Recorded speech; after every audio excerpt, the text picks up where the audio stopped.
एक राजा के विशाल महल में एक सुंदर वाटिका थी जिसमें अंगूरों की एक बेल लगी थी।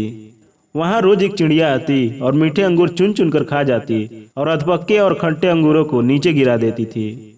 माली ने चिड़िया को पकड़ने की बहुत कोशिश की पर वह हाथ नहीं आई। हताश होकर एक दिन माली ने राजा को यह बात बताई। यह सुनकर राजा को बहुत आश्चर्य हुआ। उसने चिड़िया को सबक सिखाने की ठान ली और वाटिका में छिप कर बैठ गया। जब चिड़िया अंगूर खाने आई तो राजा ने तेजी दिखाते हुए उसे पकड़ लिया।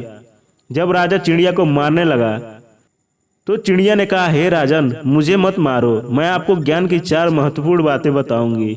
राजा ने कहा, जल्दी बता। चिड़िया बोली, हे राजन, सबसे पहले तो हाथ में आए शत्रु को कभी मत छोड़ो। राजा ने कहा, दूसरी बात बता। चिड़िया ने कहा, असंभव बात पर भूलकर भी विश्वास मत करो।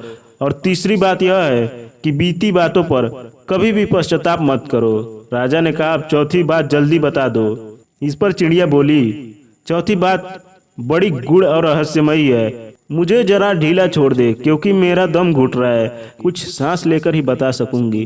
चिड़िया की बात सुनकर जैसे ही राजा ने अपना हाथ ढीला किया, चिड़िया उड़कर एक डाल पर बैठ गई और बोली, मेरे पेट में 2 हीरे हैं। यह सुनकर राजा पश्चाताप में डूब गया। राजा की हालत देख चिड़िया बोली, हे राजन, ज्ञान की बात सुनने और पढ़ने से कुछ लाभ नहीं होता, उस पर अमल करने से होता है। आपने मेरी बात नहीं मानी और मैं आपकी शत्रु थी, फिर भी आपने मुझे पकड़कर छोड़ दिया। मैंने यह असंभव बात कही कि मेरे पेट में 2 हीरे हैं, फिर भी आपने उस पर भरोसा कर लिया। आपके हाथ में वे काल्पनिक हीरे नहीं आए तो आप पश्चाताप करने लगे। राजा को अपनी गलती का एहसास हुआ और वह ज्ञान देने के लिए चिड़िया को धन्यवाद कहा और वहां से अपने राज्य की तरफ वापस लौट गया। इस कहानी से हमें यही सीख मिलती है, उपदेशों को जीवन में उतारे बगैर उनका कोई मोल नहीं होता। अगर आपका काम सिर्फ एक कान से सुनकर दूसरे कान से निकाल देना है तो आप कभी भी सक्सेस नहीं होंगे।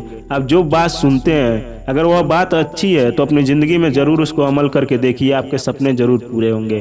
तो वीडियो पसंद आई हो तो अपने दोस्तों के साथ शेयर करें और कमेंट सेक्शन में अपनी राय ज़रूर बताएं। हमारे चैनल को सब्सक्राइब करना ना भूलें।